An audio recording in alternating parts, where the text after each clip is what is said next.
Good Friday morning. Welcome to Mr. Small's Theater. This is Geick's Got Game, and I'm your host, Matt Geica. On the River's Edge, you can find us at the River's Edge, pgh.com. Again, riversedgepgh.com. We are on Facebook Live, too, so hello to everyone that's out there.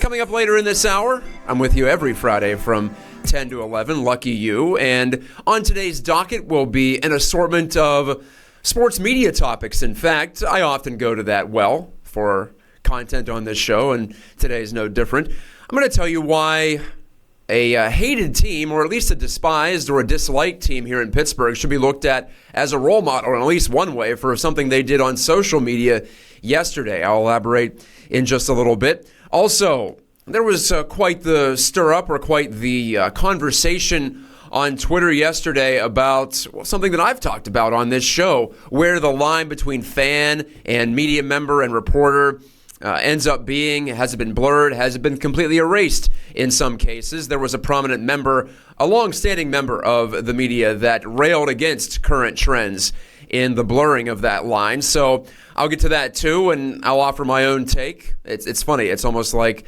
this person listened to my show last week too. Also, we have media covering itself in Boston, and why I think that would be good to bring to Pittsburgh, bring some accountability to those of us who speak to you on a regular basis. And on top of all that, yeah, it's a jam-packed show. The Winter Olympics have begun in Pyeongchang, South Korea. Without NHL participation, you'll notice I'm wearing my Team Czech Republic shirt, just because there is no Team Poland that's prominent in the world of hockey. That's my heritage. I figured Czech Republic close enough. I grew up watching the Penguins of Jaromir Jagr and Robert Lang and Marty Straka and Yuri Slager, just to name a few. You'll remember they were the first Olympic champions in the NHL Olympic era in 1998 in Nagano, Japan. Well, the Winter Games are now back in the Far East, but this time we've come full circle. We're back to the amateurs, and I'm going to tell you why I think that's not that bad of a thing, and why I don't believe the NHL has damaged its brand in any way by doing that.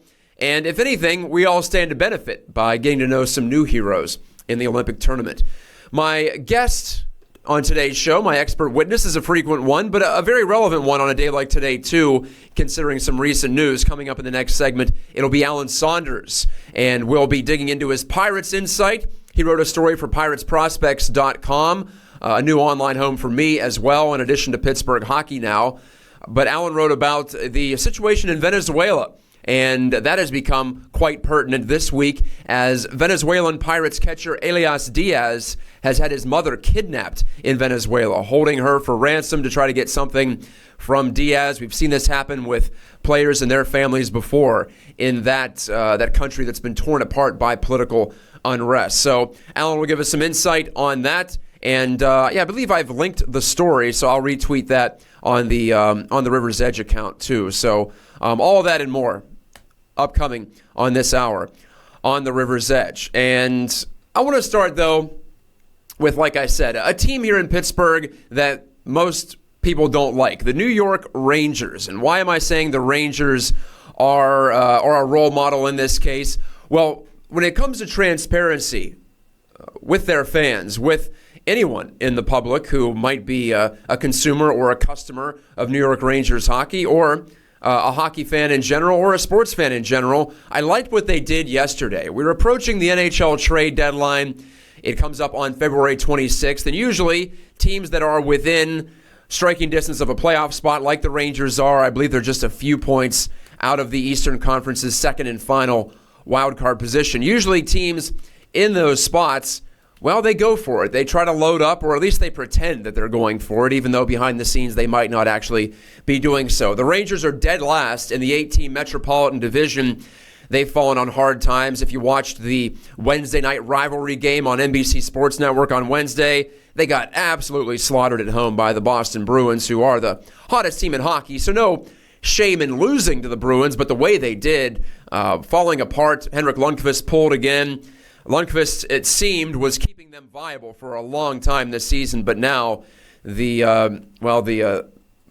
boards are falling off the ship, and the Titanic is about to sink, it appears, in Manhattan. Yet at the same time, they're just 3 points out. They're just 3 points behind the Blue Jackets and the Islanders for, like I said, the Eastern Conference's final playoff spot, despite being right around 500 in terms of regulation wins and losses. And if you factor in overtime losses, the Rangers are, in fact, 4 games under 500 at 25-24 with 5 OT or shootout losses. They've been outscored by 11 on the year.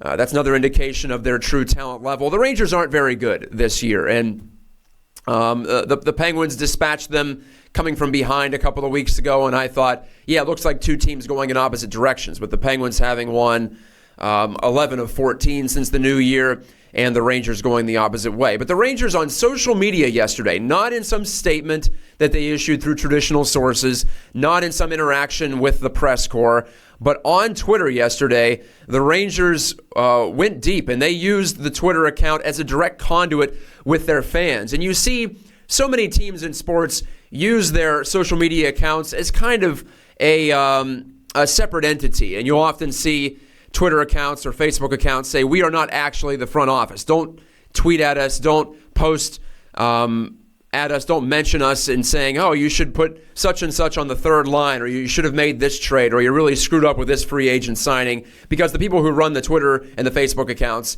across all sports are not the front office. They are not making these decisions, even though you could also argue that making your opinions known to someone who's in the organization can at least let people know that you're upset. Let the important people know that you're upset about the direction things are going, or let people know that you're happy about the direction things are going. But there was a series of tweets the Rangers issued yesterday, and I'll read part of it here. As a member of the Blue Shirt Faithful, we consider you a part of the New York Rangers family and always want to ensure we share important news about the organization directly with you. And then they go on and list all the success the Rangers have had since the 2005-06 season. They've played 129 playoff games. They've won the President's Trophy for best record in the NHL. They've reached the conference finals 3 times. They went to the Stanley Cup final in 2014. And the tweets continue on saying that as we approach the trade deadline later this month and into the summer, we will be focused on adding young, competitive players that combine speed, skill, and character. So if you're used to following pro sports, this sounds like, oh, they're going to go into a retool or a rebuild mode. The tweets continue on. This may mean we lose from some familiar faces, guys we all care about and respect. While this is part of the game, it's never easy. Our promise to you is that our plans will be guided by our singular commitment, ensuring we're building the foundation of our next Stanley Cup contender. So the Rangers going right to their fans via social media, and then, of course, their general manager, Jeff Gordon, the executive vice president, Glenn Sather, they went in front of the media too and then did the more traditional press conference setting. But I thought it was pretty cool to just go directly to the paying customers and saying that, you know what, we might try to really tear this thing down, and we might try to trade a Rick Nash or a Michael Grabner, Matt Zuccarello, players that you've gotten used to on the blue line, Mark Stahl. I don't know about Ryan McDonough. I think they'll try to hang on to him, being the captain and all, and they're not going to trade Henrik Lundqvist, I don't believe either, but everything should be considered when a team is failing like the Rangers are, when they're falling, and when there's not a self-evaluation internally, and they decide, you know what, we're not a Stanley Cup contender this year, even though we're on the fringe of the playoff chase. I loved it, and I think a team like the Pirates could have taken a cue from that. You heard Neil Huntington and Frank Coonerly discuss the possibility of trying to win in 2018. Well, I think it would be better if you were to say, you know what, you might lose some familiar faces like an Andrew McCutchen or a Garrett Cole. Would have been nice if the Pirates would have come out with something like that publicly, and not through traditional media sources, but using social media in that way to get right to the fans, to just prime them for the opportunity, for the possibility that it would be a much different looking team. And even though some of these players were great for the Pirates, like an Andrew McCutchen especially, they probably weren't going to be part of the next World Series contending team. But the Pirates continue to think that they can just leave this competitive window slightly open and go about it that way. I disagree. I think that overall, it's probably better to have an ebb and flow model and maximize your chance when you get the opportunity. When you can't, spend to the level of the top echelon revenue teams in your given league. I think it's prudent to not just play it that way, not just try to have your peak couple of seasons and then reload and rebuild, but also to be upfront with the fans about it. And fans are smarter these days too. That's what I think, makes this type of thing work. If this were the 80s or the 90s, I don't think fans really considered the idea that there is a competitive arc and that teams have to go through these cycles. Even if you are the New York Rangers in a salary cap league, they don't have the advantages they used to have. They can't just outspend everybody by 20, 30, 40, 50%. When it comes to total payroll, they have to be as smart as teams like, well, the minimum spenders, like your Florida Panthers, your Carolina Hurricanes. This year, the Vegas Golden Knights way down, but they're winning.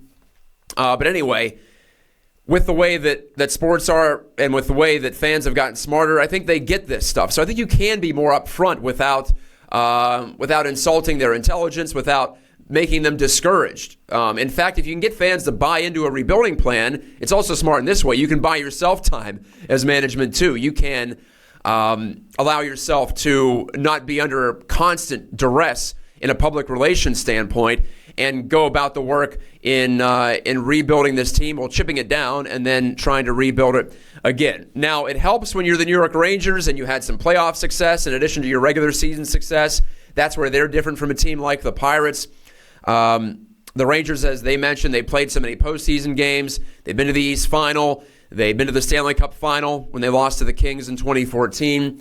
They've been knocking at the door. Maybe they haven't been as close as they might hope. And I would argue that having Lundqvist in net made them look a little better than they actually were, especially in recent years. Go back to the 2015 season when they barely squeaked by the Penguins in 5 one-goal games, despite the Penguins playing very limited on the back end. No Chris Letang. They had, I think, 5 D-men late in that season, in fact.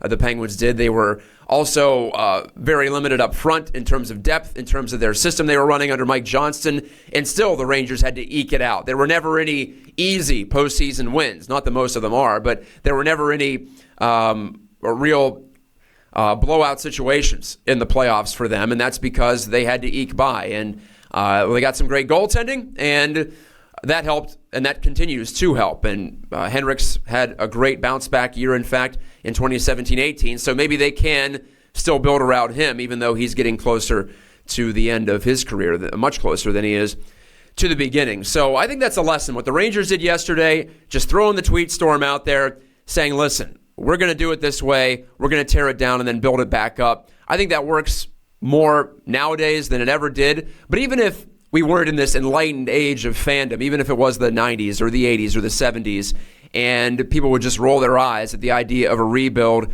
or they would get discouraged because their fan favorite players are being traded, I still think it's the right approach to be more honest and to lay it out there, to give your paying customers, the people that devote their time and energy and resources into following the team, let them in. Fans want to know what's going on. And to an extent, you can't talk about certain trade negotiations and free agent contracts and all of that stuff. There is confidentiality and there are competitive advantages to be held on to. But I don't think there's anything to lose in being more transparent. I loved what I saw from the Rangers yesterday, using their Twitter account as it should be used and getting away from the traditional cloak and dagger stuff and just giving enough. In this case, the Rangers are wide open. They're letting you know what they're doing. Let's take a break here on Gike's Got Game. I always try to be transparent too, so we'll get to that a little bit later on. Anyway, Alan Saunders is coming up next. We're going to talk about confluence of real-world events and the sports world. Pirates catcher Elias Diaz has had his mother kidnapped in Venezuela. Unfortunately, this is not necessarily a new thing. This is not at all a new thing in that country that's going through some terrible political unrest. We'll talk to Alan, who wrote a story for Pirates Prospects on this very same issue regarding some of the Venezuelans on the Pirates besides Elias Diaz. Felipe Rivero, Francisco Cervelli, Jose Osuna. He got some input from them and how much it's affected them as they try to make a living here in North America. This is The River's Edge. I'm Matt Geica, and you are watching and listening to Gike's Got Game.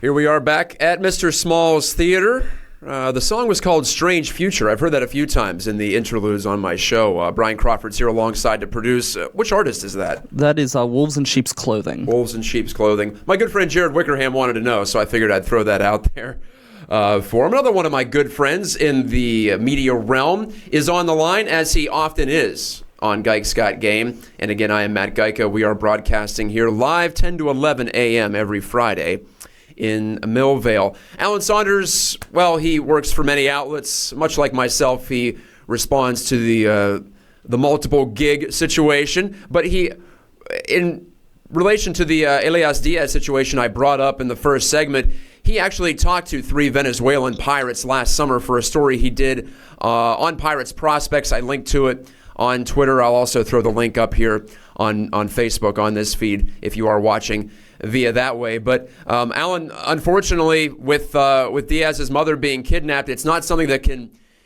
terribly surprise us, even though obviously it's a dire situation for anyone who lives down there. The people down there are taking advantage of the fact that these athletes, these baseball players, for the most part, have something they can give them. So they're holding family members and in some cases the players themselves for ransom. So you wrote about this for Pirates Prospects, this unrest in Venezuela. What was the impression you got from how much it was affecting players in the Pirates clubhouse? Oh, I mean, as far as affecting the players on a daily basis, I mean, it's almost hard to put it into words. I was talking with Francisco Cervelli, who is very passionate about this. And he said, when they say play ball, you try to turn all those things off and focus on the game, but it's impossible even then. And then outside of that, it's, how fast can you get back to the clubhouse and check your phone? And you have 9 text messages from brothers and uncles and cousins and or other major league players asking if they've heard about this or things like that. And it's all consuming for someone that has people that they care about that are in that country, for someone that's deeply invested in the things that are happening in that country, to kind of watch it unfold from 1,000 miles away while trying to focus on the Major League Baseball season. I think it's almost an impossible task, really. I mean, I give those guys a ton of credit for the ability to show up to work every day and to not let it affect their work. I mean, at least not in any sort of obvious way. I mean, Rivero was dominant last season. So, yeah, I mean, I think just from a human standpoint, it's been extremely difficult for those guys before this happened. Mm-hmm. And now, well, the Pirates, you talked to 3 of the Venezuelan Pirates in the clubhouse at the time when you did the story last summer, and there was a whole series on Pirates Prospects about a country in turmoil is the headline there. And Hugo Chavez was he passed away. He ruled with an iron fist down there. Now the new president, Nicolas Maduro, he's become quite totalitarian and has locked down media access, has locked down access to resources. It's been a troubling situation there, and of course the criminal element down there has taken advantage of that and taken advantage of the good law-abiding citizens of Venezuela. And of course, with baseball players being so high profile, they and their families are targeted. Now, 3 of the Pirates that you spoke to, Francisco Cervelli, you mentioned him, Jose Osuna, Felipe Rivero. We have a little clip here that you've provided, and thank you for that, Alan, from Osuna discussing going home to play in the Venezuelan Winter League. And Osuna, in fact, did that this past winter. A lot of players do to stay sharp. For Osuna, it was a matter of working on playing some different positions, third base especially, but also some outfield to add to his repertoire to make himself a more valuable member of the Pirates. So hard to fault him for it. But here's him talking about just the mental strain, the emotional strain that he had to take on to even consider playing again in the Venezuelan Winter League with all that's going on down there. Nobody want to play, It's a little bit hard. It's danger over there right now, so it's not everybody want to make a road trip when you don't know if somebody want to kill you. So there you go. It's as stark as that, Alan. It's about surviving. It's just the basic human needs that we have: survival, food, clothing, shelter. It's all in play down there in Venezuela. And when you talk to Osuna, when you talked about the Winter League situation and the possibility there, I know he threw out that you fear for your life, but also there's a strong pull to go back, isn't there, no matter what? Yeah, it is really. It's hard. I think I don't think I had the recorder on when I was talking with Cervelli, but he said something like, I can never go back. I said I can't go back until something has changed with the government. And obviously that's different for every player, but I think that's one of the reasons a lot of these guys are also hesitant to speak up. I mean, they want to do things for their friends, for their family back in their home country, but they also don't want to put a target on their back either, especially the younger guys. It's a bit different for a guy like Francisco Cervelli, who's been in the major leagues for a number of years now. He's a millionaire several times over. It's a little bit different for him to be an activist than for a guy like Elias Diaz or Jose Osuna, who is just on the fringe of the major leagues at this point. And so, I think there's a fear there. I mean, it's real. And there is also the draw of home. It's a very conflicting situation. I know that as part of our story, Elias, who was in Indianapolis at the time, talked with Brian Pelosa, who is Pirates prospects reporter out there. And, he was, his quote in this story is, "It's frustrating because if you have your family here, you don't have to worry about anything. But it's tough because you can't." And he talks about calling his mom every day, and it's just that this happening was a real fear for all of those guys that still have friends and family members and people they care about down there. And even in a case like Cervelli, where his immediate family is here, there are still people that he cares about that are in that country. And it's even worse for the guys the farther down the food chain you go, the worse and worse it is for them from a situation of being able to help or being able to get people out or having resources or social media pool to make a change. I mean, you saw Felipe Rivero has put out on his social media platforms that he's collecting donations and sending supplies down to try to help.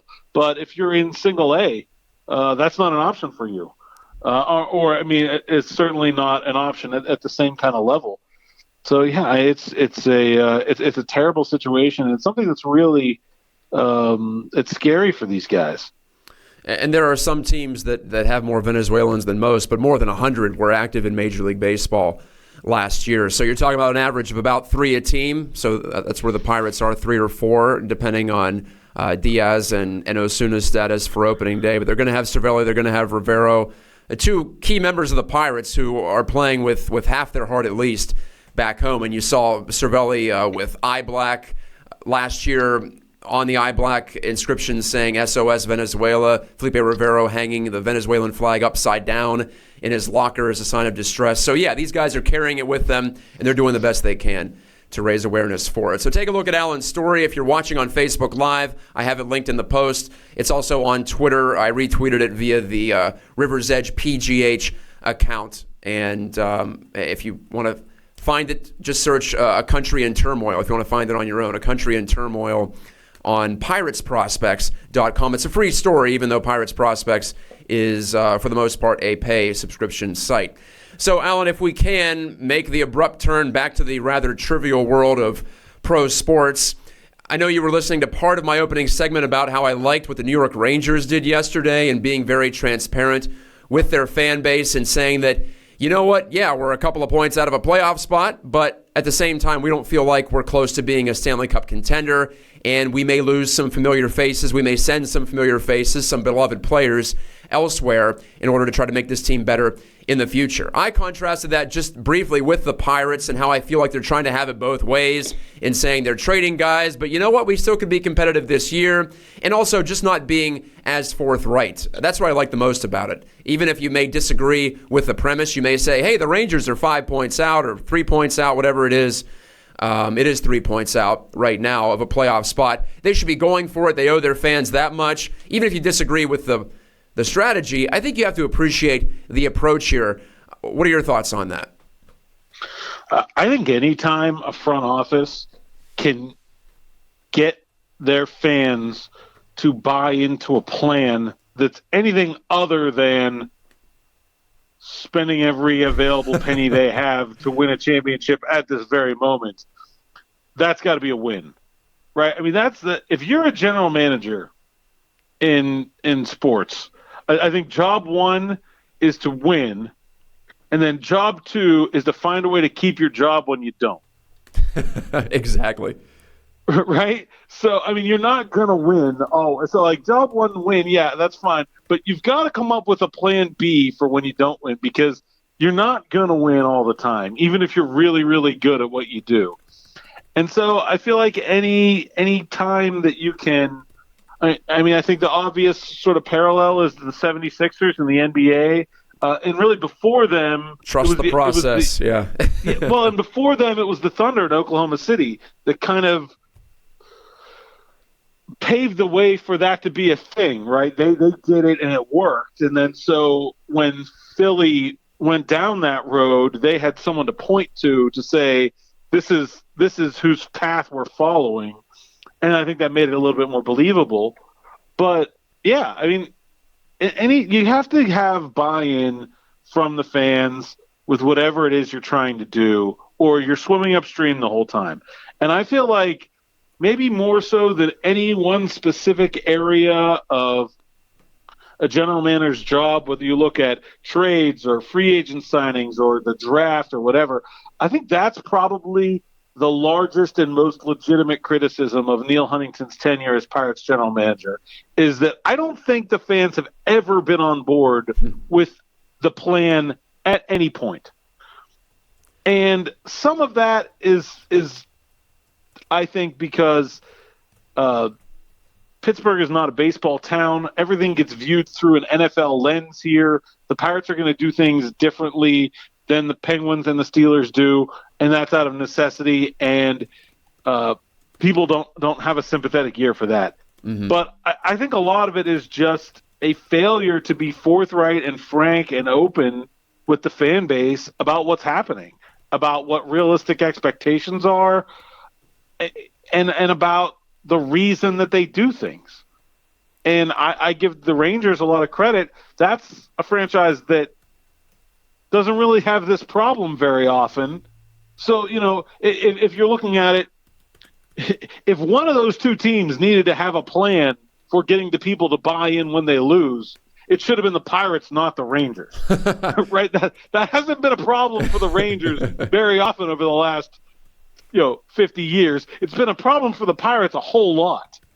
Yeah, it sure has. I look back, not to cut you off there, but yeah, I'm trying to remember when the Penguins tore it down in the early part of the previous decade, after Lemieux came back, and then it was realized that they couldn't sustain it. They could not afford, literally, to pay some of the players they were, and they decided to just tear it all down and build for the draft. Try to get some high draft picks. Yeah, it worked out. It doesn't always work out, but it did in that case. I'm not sure if Penguins fans at that time were, I don't want to say enlightened enough, but I'm not sure they were as aware enough of the realities of that to stay on board through it. I know I certainly understood the situation, even though I hated to see some of my favorites like Yager and Straka and Kovalev go. So, for a couple of years, you had to go on faith there. I don't know how well that went over. I can't really recall. I was younger, of course, so I don't really remember that. Do you have any memories of that and how Penguins fans handled that from a hockey perspective? I think there's a couple of things there. One is that it's so much easier to make the playoffs in hockey, so you don't have to be particularly good to be competitive. And so, like in baseball right now, I mean, I think we can take a look at the whatever projection system you prefer.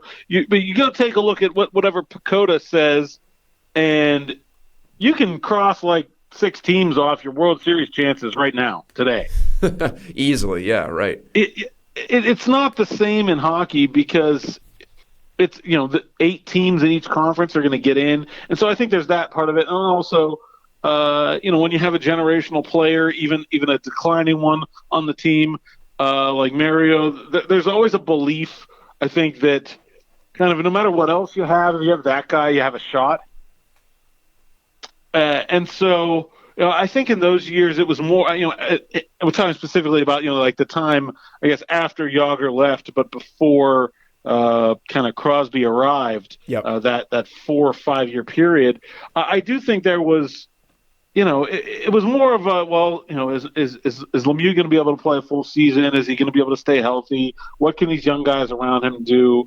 There was always sort of hope. I don't ever feel like the Penguins kind of officially punted, even though I think if you look behind the scenes about some of the things that they did, especially leading up to the 2003-2004 season, maybe specifically taking a chance on a guy as head coach that had next to no experience in Eddie Olczyk. I mean, I think that was pretty clearly done with an eye towards, hey, let's throw some stuff at the wall, see what sticks, and worst case scenario, we're going to have a shot at Malkin or Ovechkin.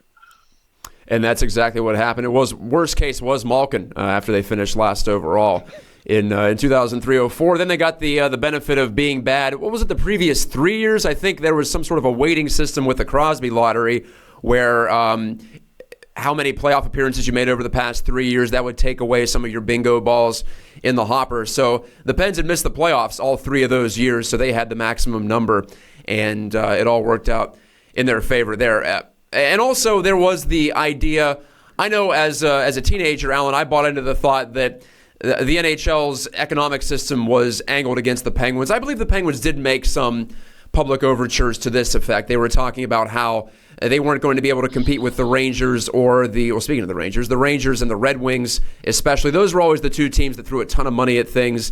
They had $90 million payrolls in the early 2000s. Then the salary cap came in, the hard cap. We had the pain of the lockout.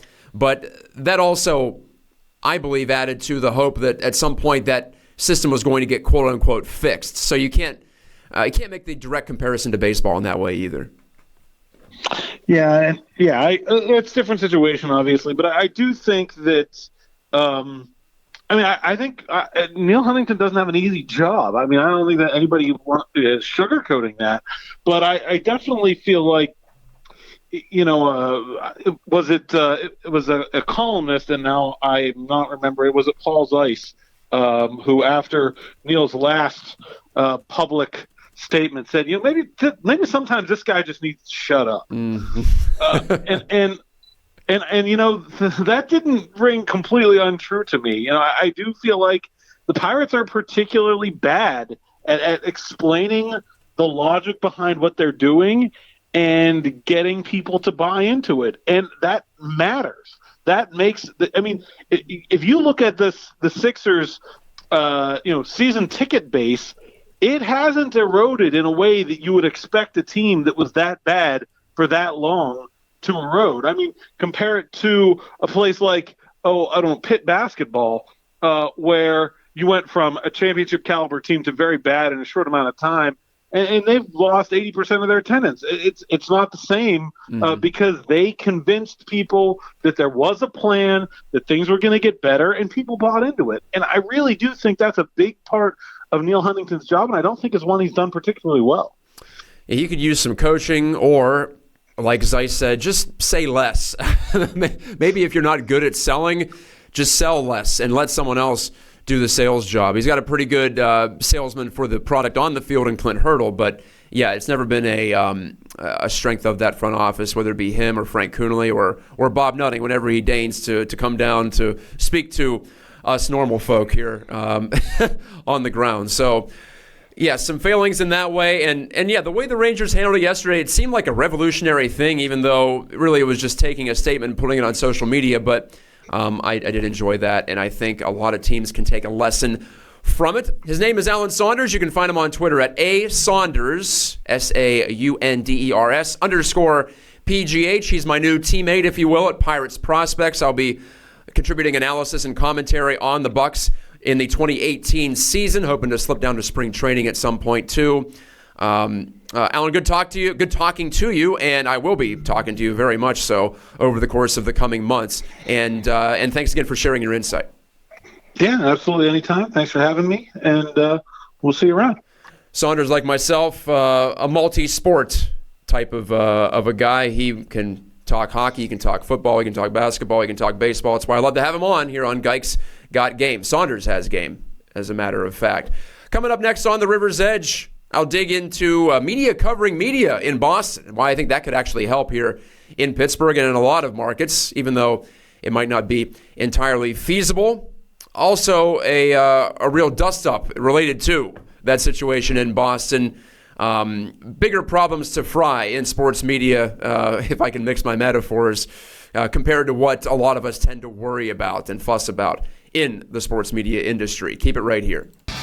Back inside Mr. Small's Theater, I am Matt Geica, and this is my show. Thank you for listening or watching if you are on Facebook. We have the live stream on the River's Edge, and you can also access us via various platforms. TuneIn, we're on Google Play, we're on Apple, of course.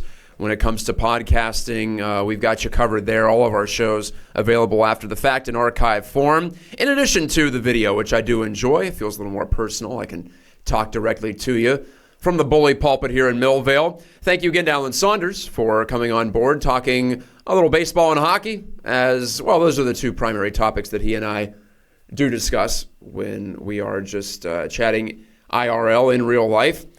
Brian Crawford's to my left. He's here in real life as well. I am. Producing the show, yeah.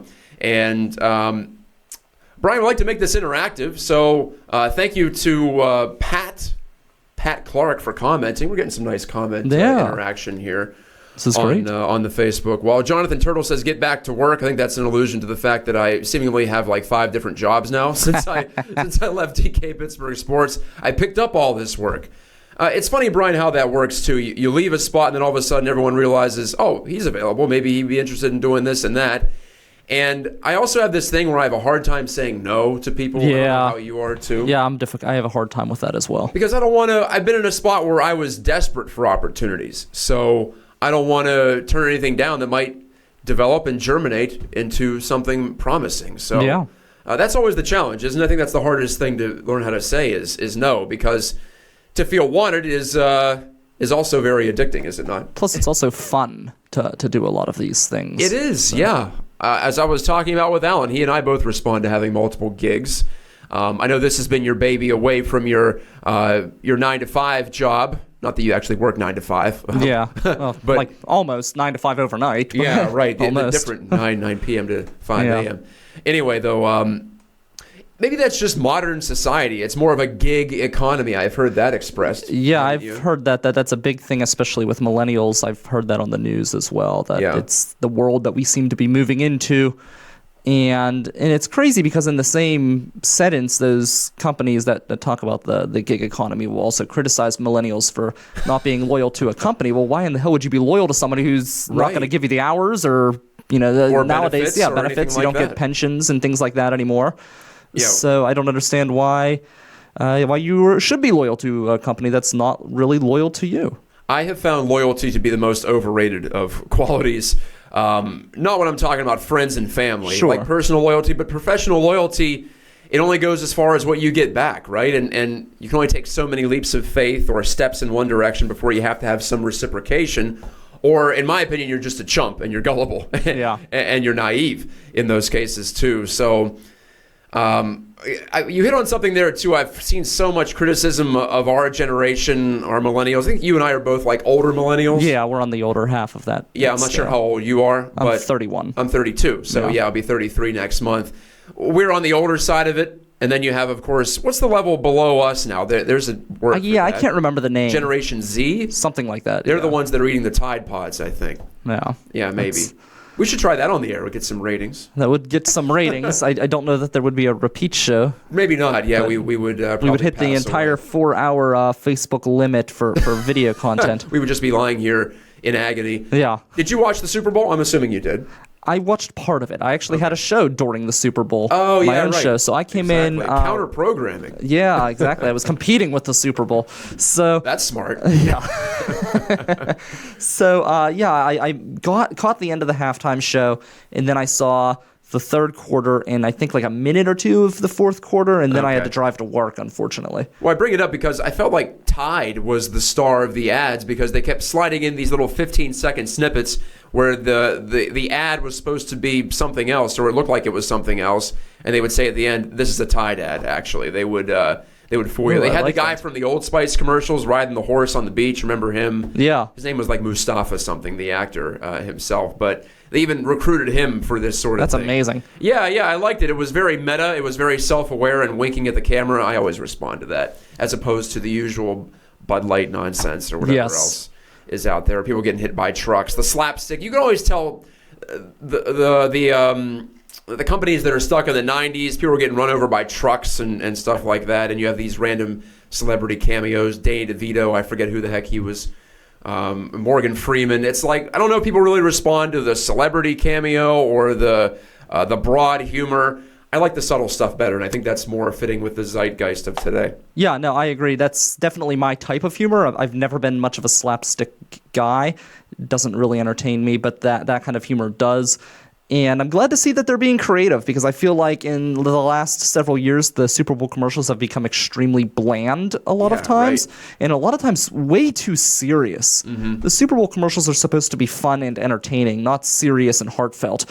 And that's always something that's bothered me in recent times. I want to bring back commercials like the Tide one sounds like a good one, but commercials like the Budweiser commercials with the frogs where they would go, Budweiser. Like, that's the kind of stuff that I want to see in a Super Bowl commercial, not a tribute. I mean, I love, our forces, but you can only have so many, like a beer commercial. It should not be about the troops. Maybe a veterans commercial should be about the troops. Make it fun and entertainment. Which I did see a commercial this year. Which car company was it that used the Martin Luther King King speech, when it was really the actual speech that Dr. King gave was railing against capitalism?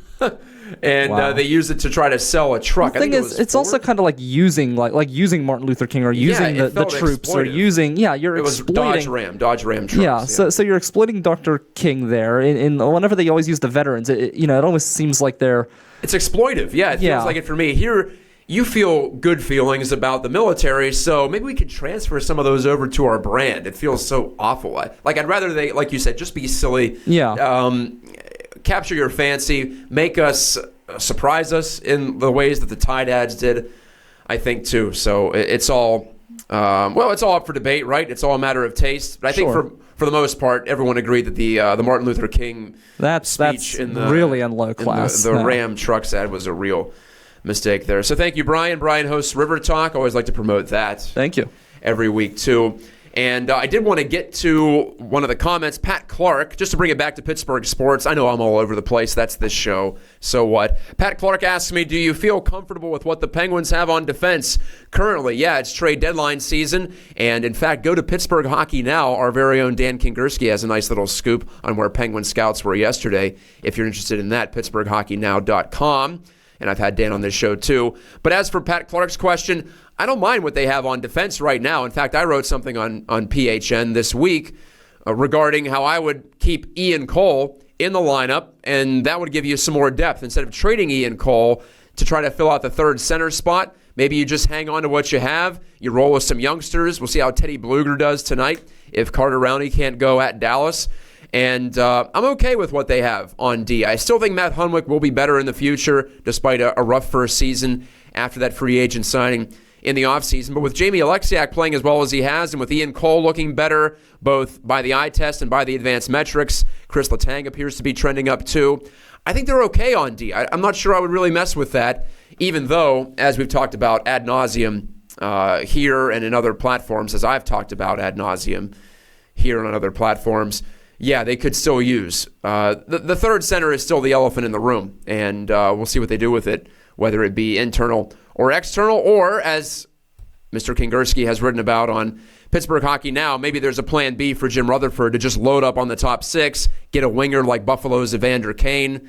But check it all out on Pittsburgh Hockey Now. This is the River's Edge, found at riversedgepgh.com, a new kind of radio. I like to be a new kind of sports talk. When I come back, after a brief break, I'll kill a cliche that has to do with the Olympics and NHL participation. You don't want to miss the dramatic conclusion of Gike's Got Game. Back to put a rap on it. Speaking of putting a rap on it, I felt like we were going to get into a hip-hop song there. I can rap a little bit, Brian. It's all right. Just Can you? Give me a backing track, some snare in my headphones, and I'll go from there. In fact, that's a go-to for me for karaoke because I can't carry a tune very well. So I can talk as well. You might debate that in watching this show. Anyway, this is Guy's Got Game on the River's Edge, found at riversedgepgh.com, a new kind of sports talk on a new kind of radio. That's what we like to call it here. And we're coming at you from Mr. Small's Theater, high on the hillside in Millvale, Pennsylvania, overlooking the Allegheny and downtown Pittsburgh and all the lovely hipsters over in Lawrenceville. You know I got a lot of love for you over there. Time to wrap up the show. I'm going to kill a cliche, as I always do. And I spoke to a good friend of mine, an international hockey expert, Chris Peters. He's been a guest on this show in the past, but I spoke to him for a podcast on Pittsburgh Hockey Now earlier this week. In fact, it's up on our website right now regarding NHL participation or lack thereof in the Olympics. Well, number one, it puts the women at the forefront. They deserve it. And as far as the U.S. women are concerned, this is the time for them to beat Canada in the Olympics for the first time since 1998. Hey, they're back in the Far East like they were in 98 when Cami Granato and all of her friends got the job done. So it boils down to U.S. and Canada all the time. It should again this time, and the U.S. has won several world championships since the last time they won an Olympic gold. Time to get it done with the rings overhead, I would say. So the pressure's on, and I think they'll have the commensurate stage on which to play out that high level of theater. But as for the men's tournament, I'm excited for it too. And I love the NHL players in the Olympics, but I also found it weird that the NHL was asked to stop its season midstream. And as I've gotten to run a few of my own businesses recently and be more of an entrepreneur, I understand the give and take there. Yeah, you're getting your brand exposure elsewhere, but it's not getting your brand exposure in the context of the league. And I've often debated, for instance, putting things for free on social media when in reality most of the content I produce is either on a website or on a website behind a paywall, as it has been on previous places, previous outlets I've worked for. That's always a give and take. How much do you give away for free, right? And the NHL couldn't even use Olympic clips to promote itself or promote its appearances in the Olympics. So the IOC, the International Olympic Committee, and the International Ice Hockey Federation, the IIHF, carry a lot of the blame here. Don't blame the NHL all the way for pulling out of the Olympics this time. We'll see if they go back in 2022 in Beijing, but for the first time in 2 decades, they will not be in the Olympics this year. The men's tournament starting next week, the women's tournament starting a little bit earlier. But as for the men and the pros that are short of the NHL level that are playing here, in addition to the handful of college kids on the U.S. team, I'm actually looking forward to it. I think we can create some new heroes. I've stood behind that ever since the possibility of the NHL not going to the Olympics was first brought up, even before the Sochi Games. Remember, that was a thing back in 2013 when the CBA was being negotiated in the NHL. In that realm, I'm okay with it. I'm okay with the NHL going on back home, and I'm okay with the amateurs playing abroad. Remember, the best story ever to come from the Olympic hockey tournament was when the U.S. amateurs were playing. The 1980 Miracle on Ice, they were playing against de facto professionals.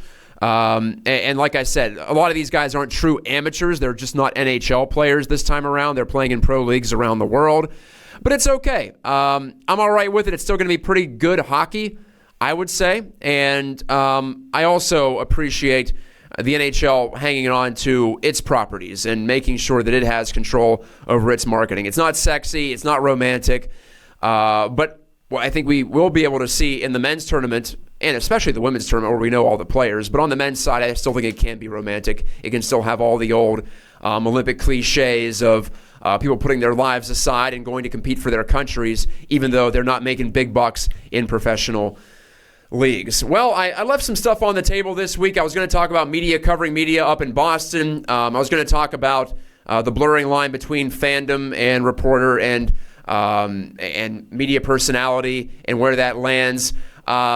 But you know what? I'll say that for next week. I talked about that last week to a large extent, and this show is just so jam-packed full of hot content that I'm okay with leaving it here on Guy's Got Game. I appreciate Alan Saunders for joining me. I appreciate all of you for listening and watching, both live and after the fact.